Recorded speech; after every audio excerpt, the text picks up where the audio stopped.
been through different specialities, and I think that's one of the best things England could offer me, because it's so easy to move around on different jobs and learn so much, and I'm really appreciated for what England has given to me working here as a nurse. You have quite an interesting background and story, and we previously discussed a little bit about what you do, but I wanted to touch base a little bit of your expertise and how you came across to your profession and the things that you valued the whole time you went through everything pretty much as a nurse. So take me back to the beginning. Yeah, so back nearly, let's say, around 9 years ago. So I qualified as a nurse back in Athens, where I'm from. And then a year after my qualification, I came to England, to the UK, for the job straight away. So when I took my registration pin in England, I came over. I was only not even like 21 when I came over. And I didn't even know where Exeter was, which was the area that I chose to come and work. Mm-hmm. And there were a few things that they were quite challenging. For example, the area, well, the new country, the job, because nursing in Greece is completely different with nursing in England, I have to say. So I felt like I have to learn everything from the beginning. Right. And the shift pattern that we have here, it takes some time to get used to it by doing like 12-hour shift, nearly 13-hour shift. And that was full time, which means I would work like 4 days per week. Mm-hmm. It was quite challenging because in Europe, as you know, we normally work like 8 hours, not 12. For sure. It took some time to adjust, and especially the night shifts, which nowadays I don't do them anymore, and I wish I could have done that long time ago, because I did nights for more than 6 years, and that impacts quite a lot your life and your health as well. Talking personally, that how it affected me, because I'm not really a night person because I don't sleep during the day. And well, apart from those shift patterns that they really make an impact to you to get used to them, then you got the kind of like you have to balance your lifestyle with your work life and your personal life, which is quite hard. Before we go deep into that, Yeah. I really want to know about that. But before we go there, if someone wants to go into nursing, and if someone's like a student right now and studied to become a nurse, can you talk us through how can someone become one, and why?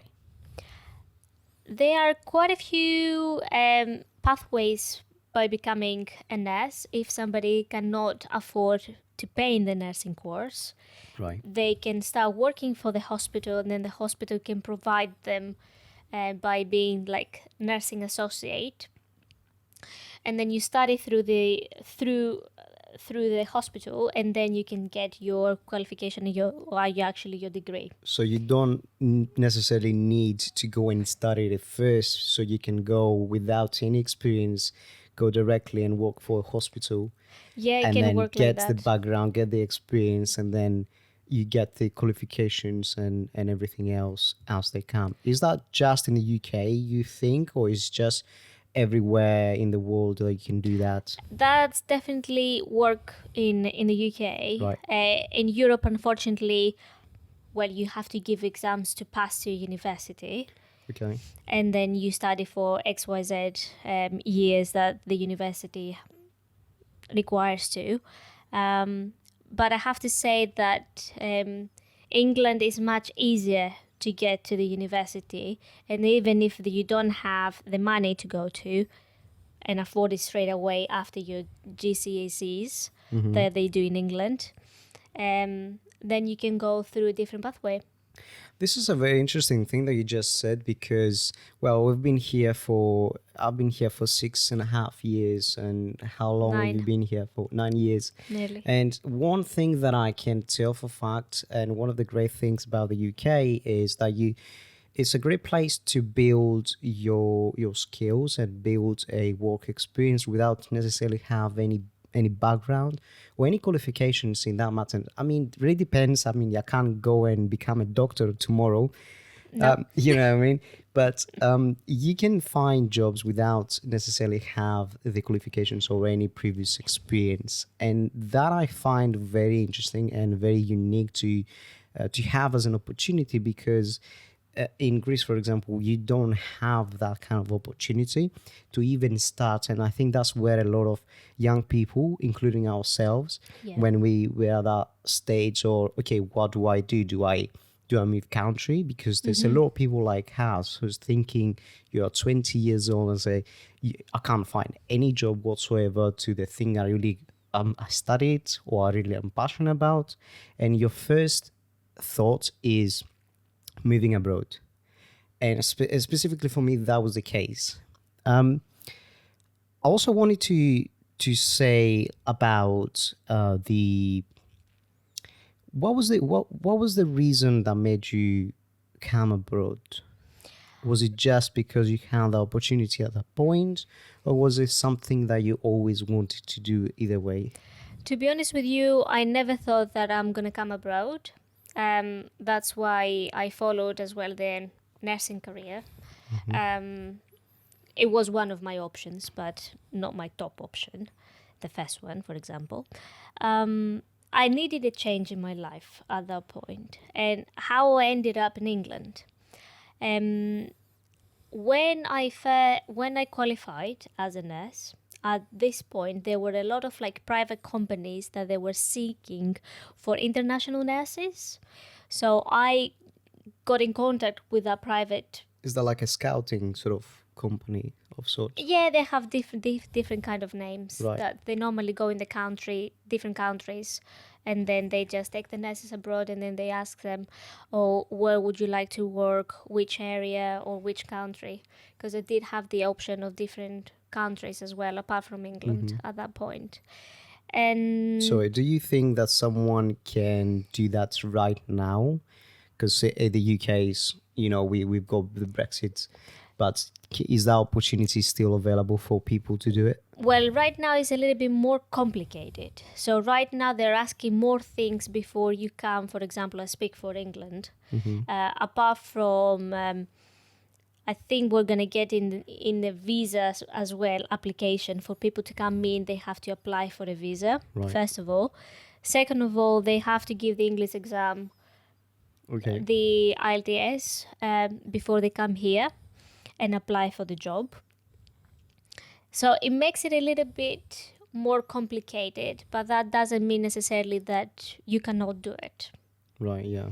It's just a little bit, yeah. I'm familiar with the IELTS because it was the time between Brexit and when the UK left the European, Europe, sorry, and I think I may have my job at the time. They may have required me to go to do the IELTS, but then they changed, I don't know, their policies and all that.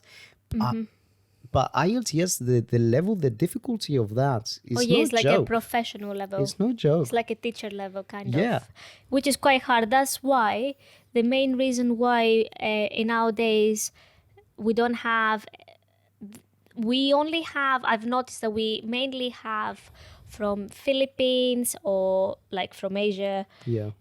from Africa, from India. But in nowadays you won't see many like from Italy, Greece, Spain, Portugal, kind of like coming through.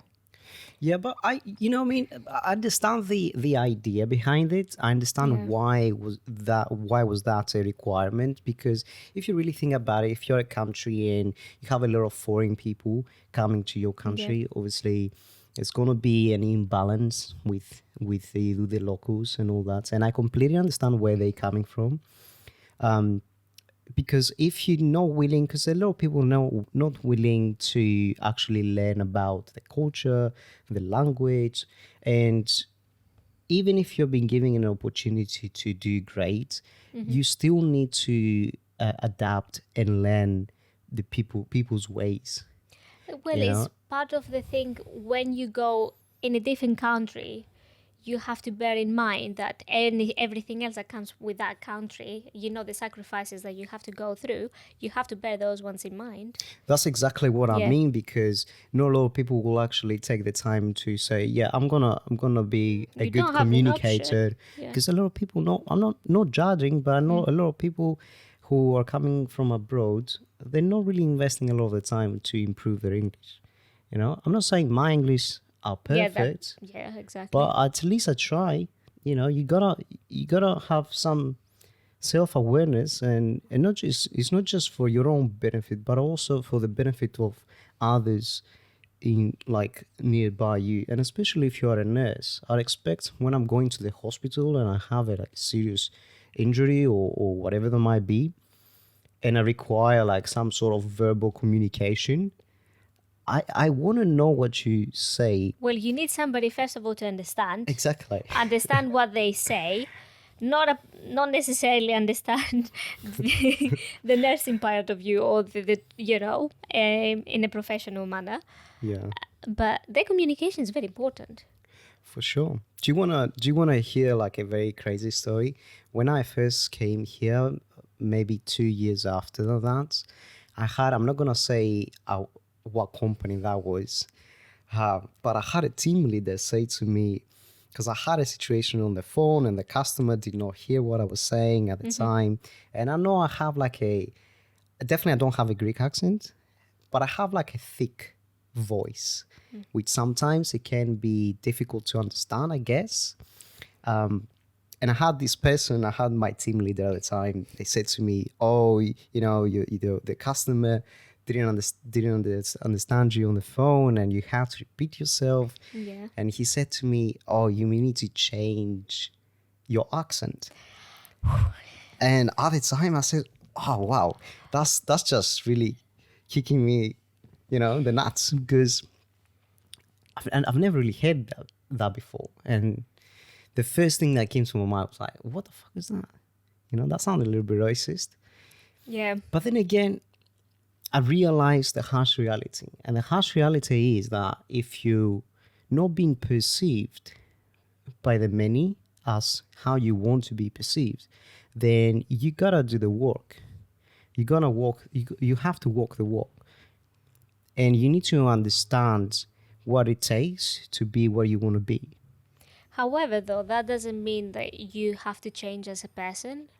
Yeah, we came abroad for a reason, and we have a job because it was a vacancy. It's not that we are stealing anyone else's jobs. If they were able to be filled up by other people, they would have been. But Sure. here we are, and that's why they're seeking so many nurses from all over the place. That is the reason why. Absolutely. However, that doesn't mean that I'm not English. I'm never gonna be. I'm Greek, and I am glad that I am from there. My roots are from there. That doesn't mean that I have to change my accent or how I speak. This is the way I speak, nice and clear. You understand me, I understand myself. You can clearly understand what I'm saying. That the comment by making, "Oh, I'll tell you sorry," or like a typical comment. "And where are you from?" Yeah. It's a little bit straight away to I think that's humiliate you, something- kind of, because it's not that they want to know you, or they don't really know you, or they're not in a position that they are interested in you, but it's just to get under your skin. But and otherwise, I mean, you still try to, be professional, and then you just move on, really. At the end of the day, it's this. There's bad people as well. You're never gonna have good apples. Yeah. There's always gonna be Not someone everyone is the same. who's gonna try and do that. Coming back to our topic on your life as a nurse, Yeah. because that's what this video is about. This episode is about. What are the main challenges that you find now after being a nurse for 9 years? 9 years, was Yeah, it? more or less. What are the challenges that you find right now, and what are the challenges that you found before, and you said, I want to change, I want to do something different that will allow me to accomplish or have a better outcome? Well, I've been through different specialities, and I think that's one of the best thing England could offer me. because it's so easy to move around on different jobs and learn so much, so much. And I'm really, really appreciated for what England has given to me working here as a nurse. However, you have to try different things to see what works actually for your mental health, and for your work life, as I mentioned earlier on, and your personal life. Now, it took me a few years to find an actual job that I cannot do nights anymore, and Yeah. currently working as a Monday to Friday, 8 to 6. However, I still have to adjust on those kind of hours because I constantly feel that I am at work every day. But the things that I value the most is working in an environment that you can communicate with each other, not be that toxic. Right. Try to enjoy as much as you can, because you have to think that more than half of my life I spend at work and not at home. And that's why you have to think, what kind of adjustments can I do to make my life better? Because at the end of the day, it's not about work, work, work. It's about yourself too. And it took me some time to realize that, many years, but it's never too late. I wish I had a different mindset that could help me go through steps a little bit quicker. Can I just interrupt you there for a second? You made quite a few interesting discussions about, the things that you found out yourself. And one of the things you said was communication. It was like toxic environment at work. And was that the reason that you decided to change, like from specialty to specialty? Or was that something more personal for you to find and just another, or rather to add just another skill set to you? There were multiple reasons, to be honest with you. First of all, when I feel that a department, I cannot progress anymore in that department, I make the movement to leave and seek for further knowledge as a nurse, as you can work anywhere and you can expand your skills even further. So I make choices in my life to not to stuck in a specific department, Right. and be one of those people that they constantly complain but they don't change anything in their life for it. So I was the one always out there and say, okay, I'm not one of them people like I'm gonna complain and stay in the same job. That one was one reason, and the second reason was at some point I was stop developing as a nurse. So those two combined, it was me time to move on, and that was the reason why I moved in a different specialty. However, apart from that, because still as a nurse, because you haven't been exposed on different specialties out there, you're not exactly sure if that's 100% what you like. And if you don't fail on different specialties, or if you don't fail by saying fail, like if you don't know if you like it or not, you will fail till you find your way and what you will enjoy in different departments. And that's another reason why I moved. And I've moved a little bit around till I knew that, yeah, that's for me. No, that's not for me. But I still tried. I may have failed, but I still moved on. That was interesting because no matter what you do in life, most of the time we spend at work. Yeah. If most of our days we spend at work. So, and what's really impressive that, and part of what you said was that you need to have some sort of challenge Yeah. or something that will involve you in your either career or the things that you do from day-to-day basis. And now that I see that, I really can tell because I've changed quite a lot of jobs in the last couple of years. And one of the reasons was not just the environment. Okay, I mean, a lot of people are going through the same stuff based on their own experiences. but it was the part that I wasn't being challenged, I wasn't being introduced to something new, Yeah. because I believe humans are designed to solve problems. And the moment you are being introduced to a new problem, your brain automatically is going through a process of, how do I go and fix this or solve this problem? And the more that you do it, the easier it becomes to find yourself the quicker answer. But also, the more that you do it and that you're still doing that, it becomes a habit.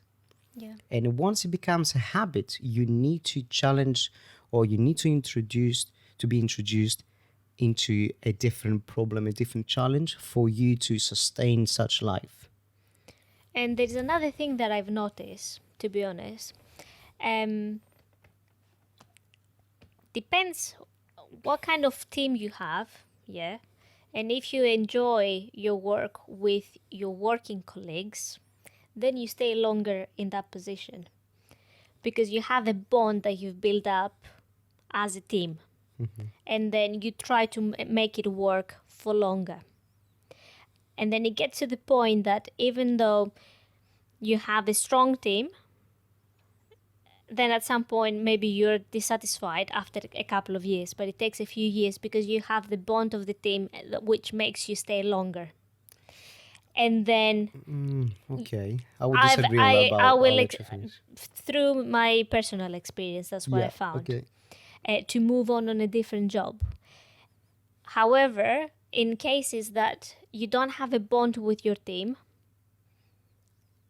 it's easier for you to try and look for another job quicker because of your working environment, if you understand what I mean. Sometimes, well, most of the time, that is a big part of trying to make you a new decision of your career path. That's For what sure. I found. It really matters to me what kind of which with the people that I'm working with. Can I collaborate? Can we work together? Can we make it work? You mentioned two things. You mentioned the work relation with your colleagues, and you mentioned money and career. I wouldn't agree with your. I would agree to an extent to have a very good relation with your work colleagues, but I wouldn't personally attach myself to with my colleagues to the extent that would be the reason I'm staying to this position, just because of this environment. True. I completely understand what you mean, and I actually see this a lot. But I think this is wrong because it's just like a normal relationship. The moment that you break up, that bond immediately becomes so awkward. You don't want to be in the same environment as the other person. And I think that's pretty much the same logic behind the work environment you have with your colleagues. And why am I saying this? Because I'd rather be the professional rather than just Yeah. being in that position purely because I enjoy the company of others around me. That could be a case. Yeah, I'm not saying you shouldn't enjoy, or you should, remove yourself from that situation. Absolutely not. I'm just saying that I wouldn't personally think that as one of the reasons I'm staying in one company. And the other thing that you mentioned was about money. And I know everybody's working for money at the end of the day. We all know that. And with money, we buy our own version of freedom, as we have previously said. And one of the things that I notice personally is, if I chase a career based on money, I will always achieve what I want. And I've done so far. But if I completely base my everything that I want to do, like progression wise in my career, only based on money, then once I reach that stage, I completely lose motivation about anything. Because it's how you trigger your mindset to the things that you want to dream of or becoming. So who will be your ideal version of you in the future? And every time I have achieved a new role, a new progression in my career so far, every time I'm asking myself, why? Because at the end of the day, you need to ask yourself why, because you will never be truly appreciated, not appreciated, but fulfilled. Does that make sense? Yeah, I will agree to some point. However, you have to think like in nursing is slightly different. For example, when you have a colleague, a working colleague that you trust, you know their work, you work together, no matter how busy it can be or you're short of staff, you know that you can rely on them. And then at the end of the day, yeah, you had a stressful day, you've run off your feet, but you still, you know that you have a backup there, and then you can make it work together. In a sure. different story, when you have a working colleague that is just a nightmare and the work is not being done, apart from the stress that you have working in a busy day, then at the end of the day, you just do not release the stress because you had another stress on top with your working colleague because you cannot work together. Absolutely. I mean, teamwork is very essential for any type of job, any type of company. It's something that we will take your department and then the company forward. Because if there's no teamwork at all, there's no leadership, there's no structure, then probably the possibilities of that company succeeding is a very, very thin. Yeah, and trust me, it happens every day. And you know what's very critically important equally on this subject is who you have as your leader. Because if you have True. people who are not capable of leading you correctly, assign people with the right qualities and the right mindset to certain positions in order for them to structure your team in a way to be able to succeed as a whole, then you have that company that is deemed to fail. And I see this so many times. To be honest with you, it's so sad. Nearly the 9 years that I've worked so far, there was only one department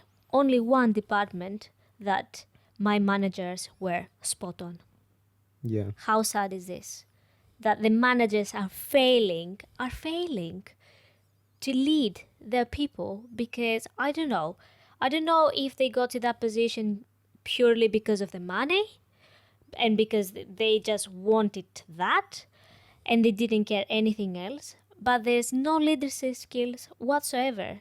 And of course when the management is so bad, everything else will fall apart and nothing is be done for the managers to become better, or at least, or maybe they don't want to become better. But honestly, it's so devastating and it's so sad to experience and see that it's just unbelievable. I wouldn't personally generalize. I understand what you mean. In my perspective, Yeah. in You mean in your own personal the area experience that and I'm all. working at. For yeah. sure. You made an interesting point there, and that was there wasn't maybe the right person or the right qualities in that person. And I think, and from what I've seen myself, that when a position is open, the chances of someone's getting that is whoever has got the longest background with this company, with X company, and they will assign that. And based on experience, not so much based on the qualities this person might bring to the table. Because it takes, when you're just a performer versus a quality leader, there's so much different. Because what do I mean by this? I have like 4 or 5 years work experience in IT. And by performer, I mean someone who's actively doing stuff, technical stuff. When you're becoming more of a person who is leading people and goes into management, then that skill automatically changes. Yes, you can have the technical skills, but since you now progressed further in your career, Yeah. you acquire more responsibilities. and more responsibilities comes with the stress for other people, meaning that you have your own team to lead. And some things that I see, or maybe I saw previously in one of my jobs, is if you are a manager and you don't have any stress tolerance, and you cannot deal with your own stress, because now you don't just have a team of, I don't know, 5x people.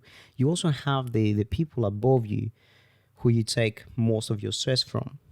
And if you cannot manage your stress levels in a way that doesn't affect the team below you, then in my opinion, you're failing as a leader. Because a leader is someone who leads by example, and also be able to deal with a stressful situations, a difficult choices to make, and be able to make the right choice at any circumstances. Understand, we all people, we all make mistakes. But as long as you see what the mistake that you make and not repeat the same mistake over and over again, that's progression, you know? Plus, you still have to deal with other people. So you do need Absolutely. some people skills. And at any job, doesn't matter if you're a nurse, doesn't matter if you're a It's doctor, generally. doesn't matter if you're an IT guy. At any time, at any job, you have to build your social skills. Equally, why is so important to build social skills from a very young age. And that's why I don't like, when I see a lot of students or young people like 24 hours on their phone, because all you do is building a skill set that is on the web. It's gonna be different when you have the same exact conversation in person, because you're not used to have an in-person conversation. And it's so important to have that skill set. And it doesn't require any experience to work for someone. You can literally just build it yourself, go for a coffee, start talking to people, so you can build your confidence levels. And then you're automatically building your social skills as well. You know, when you're taking part in a community that may have the same vision as you, that may have the same goal as you, what you actually do is that you build your social skills on how to talk to someone, how to approach someone, what are the things that you need to say, how to network and all that. And that will come in later in hand so much. And, you have to think that there's so many stress factors from different perspective that it will test your limits as well. Yeah, absolutely. People test my limits every single day.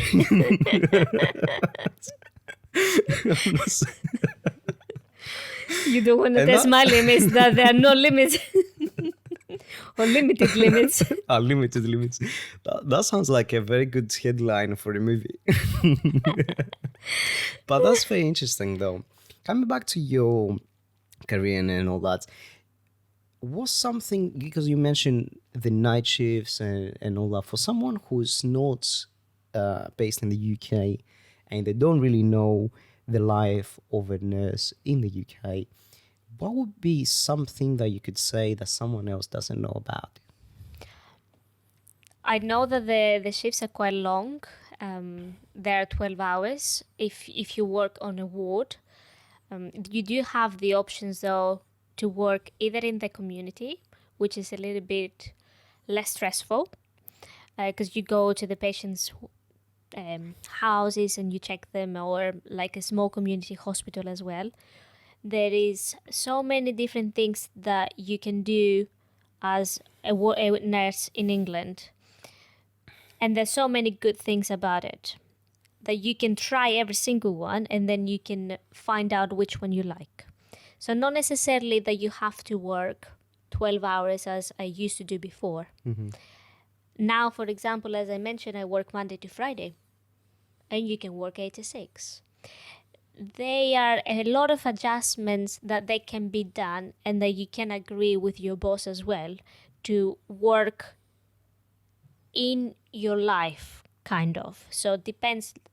You might. What do you mean by that? So, for example, if your manager is quite flexible, they can adjust your schedule to your The work personal hours, you mean? life. For Right. example, there might be people coming with kids around, and they have to take care of the kids, and they may not be able to work specific dates.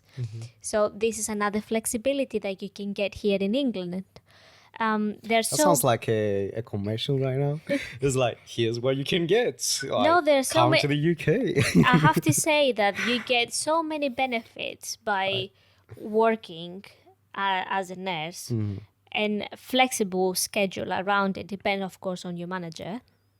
So that's a nice benefit to have. So and- no lot Yeah, of workplaces will and do also if you don't know if you want to have a speciality as well, or if you know that you want one, you don't need to have it as, for example, to work, have an experience before on that speciality to get the job. You can get the job and build up during the job. So that's just another good thing. So you don't need to have like an experience to apply for the job it. Right. as okay. a specialist nurse. So I would highly recommend it to anyone out there to give it a go. And I do understand the difference. For example, me coming from Athens, Right. I wouldn't have this, because in Europe you just work anywhere, everywhere, no matter if it's a specialty or not. At And least there's also here, the banks that you yeah, forgot to at mention, least yeah. here, you get the knowledge, you get to work on something that you truly like, and your money increasing by your years. And also there is a banding in England that A band a level that hike. in Europe Okay. we in Europe we don't have it. For example, in Europe you're a nurse, you just been paid for the nurse. Here there are bands, like as a registered nurse, and then the higher that you go, then you get more money. It's like a level of the hierarchy, and I think that's a very Yeah. good strategy to have as a business, and it's a very clever thing to do, because it attracts more people in a way that is just more rewarding. It just sounds more it's all about marketing. It Yeah. sounds more rewarding, because if you really think about it, so you just go to a workplace and you just apply to be someone, and it's just a title, but it's nothing else. So they have taken something and made it better. And I think this is very good, and that has lasted for so many years. But that's why with the banding you get like a different job description and different responsibilities. I know in bad days, for example, when we are short of staff, kind of like you have to do a job of your manager, the top of the manager, and generally speaking, a lot of different people's job. But that's only when we are short of staff and you don't really have an option. However, though, being under those circumstances, then I take the positivity of it that you've been exposed in higher positions. Then you can use that on your CV, and then you can apply for a bit higher position when you feel ready and you feel that your background can support your next movement. How good is that? If someone wanting to do something that you do now, or maybe you've done now in 9 years quicker, is there anything someone can do to do it in less time rather than taking so long? I would say, first of all, if I can go back in time, I wouldn't stay just as a registered nurse, which is as a nurse, for example, for so many years till I get a little bit of push to go further higher as a position. But I would say, first, being exposed in different departments, or even in the department that you would like to work, and maybe within 3 years, you will be able to progress. But it's really, really, really important to make sure that you get that experience first. Okay. I completely disagree when I've seen it so many times here recently, or at least the last like 2 to 3 years, that the new registered nurses been qualified for 6 months and then up they go to be like managers and things like that. Isn't that a good thing though? No, it's not a good thing because they don't have the experience. Yeah, being qualified as with 6 months, you didn't even have time to expose yourself in different things. Not in 6 months to be a manager. I understand that these are seekers for the money, not because they have the background to represent and support their job and support their the nurses. What is that is requires so much having the ground experience? I understand I could never be a nurse myself, and I've said this again and again. Is that something that you really need to have? You need to have a minimum of 3 years of ground experience to be able to progress in a managerial. Yeah, absolutely. Because Position. if you, the thing is, right, you were a student for 3 years in England. You were qualified. As when you're a student, you're not exposed so much, and it's not that you take completely the responsibility of having your own patients. Right. Then coming out as a nurse and only working 6 months, those 6 months can be anywhere. It's not enough. It doesn't give you enough time to learn and be under stressful situations or under how can I say? It's not enough time So to high be tolerance. high tolerance Right. speed or Okay. 6 months is not even is not even enough to learn a speciality, for example. Does it differ so much being from doing groundwork to being a manager? Yes. Um, like Because if it does, the point I'm trying to make, Yeah. because if it does, then even if I'm working for 6 months and then I'm just becoming a manager, now I don't necessarily need to have the 10 years or 3 years of the ground experience that you have. It's good to have. I'm not saying it's not, but that's the way I say that shouldn't be the obstacle to put in myself. well, in nursing is slightly different, I have to say. Right. And that's why I say that you need to be confident in yourself that you have the knowledge, a general knowledge, generally speaking, to not only manage your team, you need to be a leader as well for them, and you are the one that you will teach them further. So That's something I will agree for sure. Yeah. So how can you teach somebody, let's say there are nurses on the ward that they might have more experience than you, and you only graduated 6 months ago, and you can be a leader of them. I'm not saying that, well, you took the job, for a reason you have the job. At least your experience should be reasonable enough. Yes. That's what you mean. Like, and the reason why I'm so passionate about it is because I've seen it recently so much out there, and it's so unsafe practice that they're too young. They don't have the experience. They haven't been exposed. They don't know how to escalate things or how they can improve the service. With that, I would agree, because the last thing that you want is for me coming up to you as my manager and you don't know what to do, and you asking me or you going to other people for advice. That's the worst possible situation, and especially when it comes to the healthcare, which I deem this more critical. I don't want to be confronting someone who doesn't know what they do. I understand, for example, if you worked for a few years or you want to go in a different department, which is a new specialty from the previous one that you have. This is a different story, because then, yes, you just need to learn the new specialty on top of the skills that you already have, but you're not completely a newbie. Of course, yeah. You know what I mean? Yeah, absolutely. And it's not that, for example, I have 6 months experience and then It's like then with a 19-year-old dating advice, guys, and because then there are there. yeah, kind of like I'm Yeah. gonna tell Okay. you Yeah. what to do, how you Right. do it, when I don't even know myself how I'm gonna do it. That's absolute. Yeah. You know, that's a very interesting thing to say. And I've heard this recently somewhere on the internet. And it's precisely the example I just said.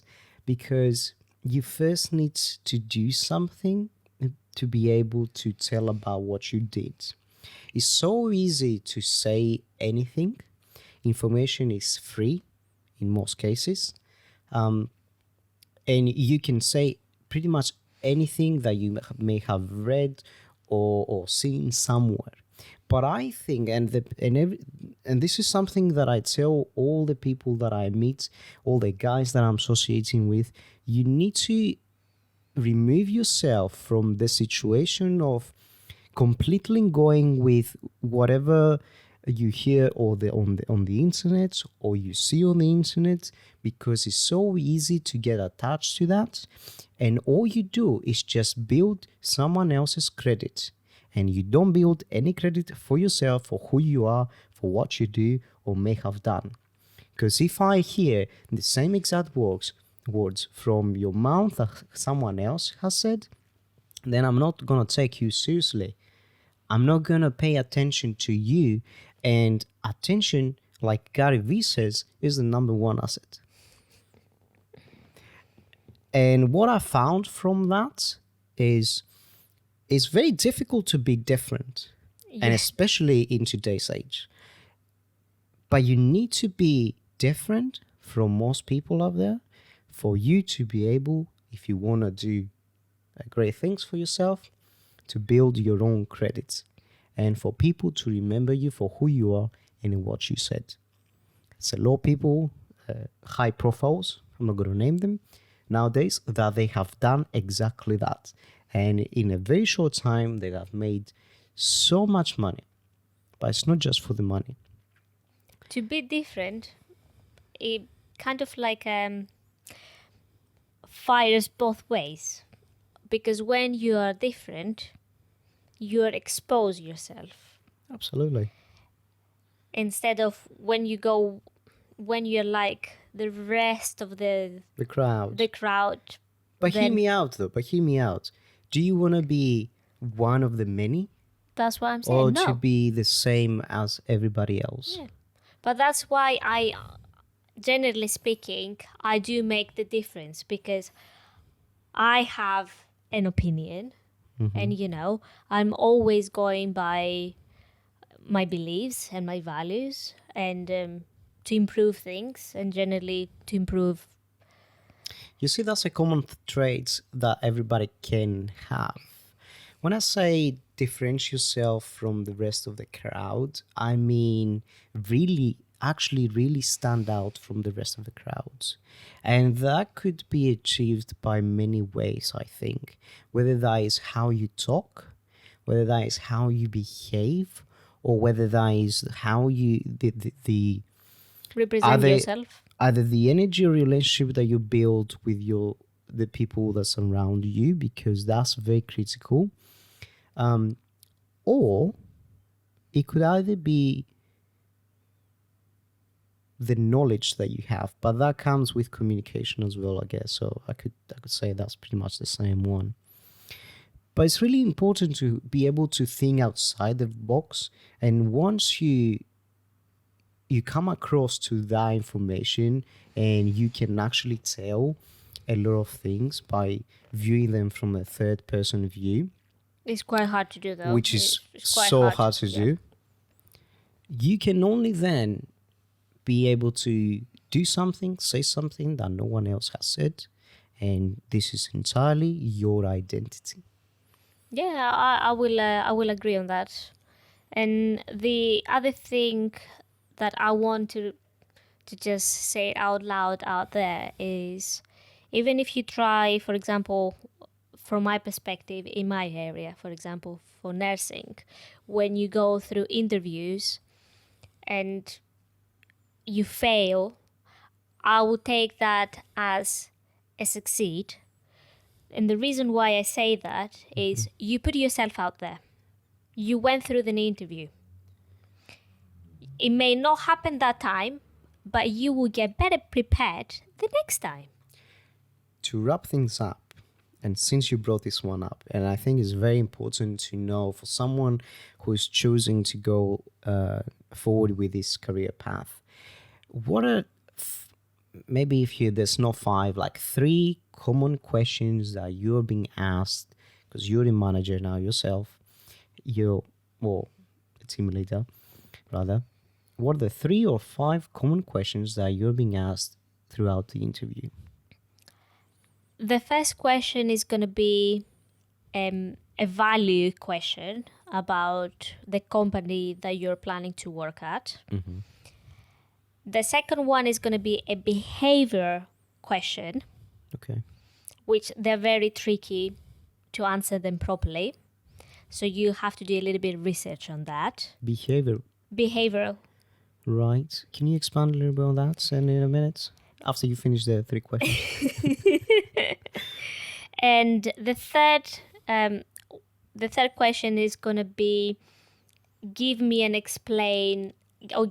example about a situation that you challenge yourself or you challenge somebody, how you dealt with it, how you manage it, and what was the outcome of it.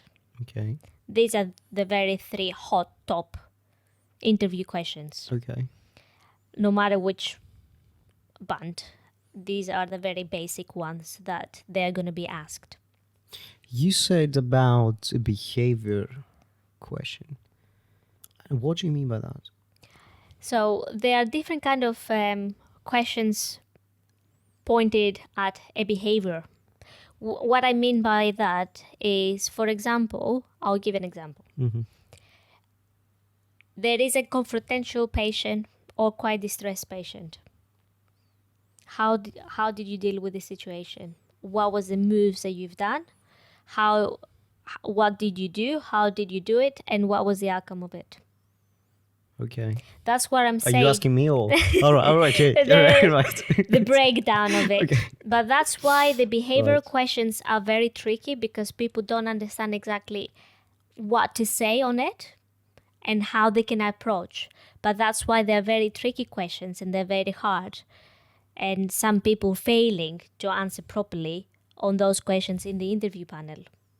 I love that. And that could be our very next episode on expanding more on hot questions that interviewers, have to whoever is applying for the job, and then saying people the answers, because it will really help for someone who's going through the career path that you are right now to be able to know more from all of this. Absolutely. So if you guys enjoyed this, make sure you subscribe for more.